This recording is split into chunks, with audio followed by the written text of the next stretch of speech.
Rappelons-nous les épisodes précédents dans l'évangile de Marc. Jésus vient d'accomplir deux gestes qui portent la vie.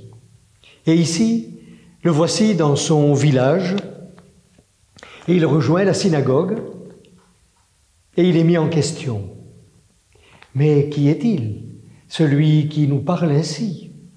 On le connaît, mais sa parenté, elle nous est familière. Et Jésus va sûrement se rappeler un autre épisode où dans le temple de Jérusalem, il a 12 ans, et il dit à Marie et à Joseph, « Je dois être aux affaires de mon Père ». À un autre moment, on lui dit, « Ta famille vient vers toi ».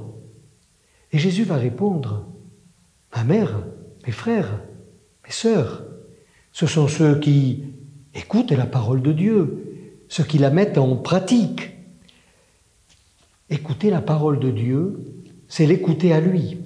Il est la parole du Père. Mais nous le savons, tout au long de l'Évangile, Jésus est contesté. Jésus est pris à partie par les uns et les autres. Mais comment peut-il, à partir de cette parole sacrée, lui-même prendre de la distance, prendre ses aises, j'oserais dire. Et cette interrogation, d'où lui vient cela? Qui est-il? C'est bien l'interrogation aussi qui est toujours présente. Qui est-il? Il est celui qui, tout simplement, va poser les signes qui disent de qui il est, du Père. Le Père qui aime les hommes, le Père qui veut le bonheur de tous. Et Jésus, sans cesse, va poser ces signes. Mais ce sont des signes de la foi. Ne dira-t-il pas à la femme qui se cachait pour le toucher, « Ta foi t'a sauvé ». Il reconnaît aussi la foi du père de la petite à laquelle il va redonner la vie. Jésus est la foi, l'adhésion à sa personne, mais l'adhésion à ce qu'il est. Et c'est bien aussi notre interrogation de tous les jours. Oui, Jésus prend soin de nous. Il n'a pas pu répondre à la demande des gens de son pays. Il ne fit aucun signe chez eux, nous dit-on, à cause de leur manque de foi. C'est peut-être aussi que pour percevoir les signes que Jésus nous fait aujourd'hui, personnellement, nous fait dans les événements de la vie, nous fait dans la vie de notre Église, il faut peut-être muscler, si j'ose dire, fortifier cette relation avec lui. Et il prend soin de nous, nous le savons. C'est bien par les sacrements, voilà. C'est bien aussi par l'accueil que nous faisons dans notre vie de la parole de Dieu dans les évangiles. Cette parole, elle est aujourd'hui, elle est pour nous.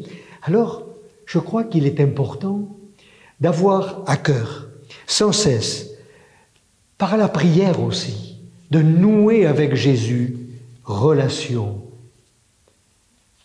La formation dont on parle pour les chrétiens, ce ne sont pas que des exercices d'école. La formation, c'est aussi pour rendre plus vivante, forte, intelligente notre relation avec lui. Alors, oui, peut-être que nous percevrons mieux les signes de Jésus pour nous, autour de nous, dans l'Église, si nous sommes de ceux et de celles qui l'accueillons, non pas avec suspicion, mais avec la bienveillance dont il nous accueille. Prenons un peu de temps cet été peut-être pour prier, pour lire un petit peu, approfondir notre foi, peut-être visiter un monastère et rencontrer quelqu'un avec Jésus.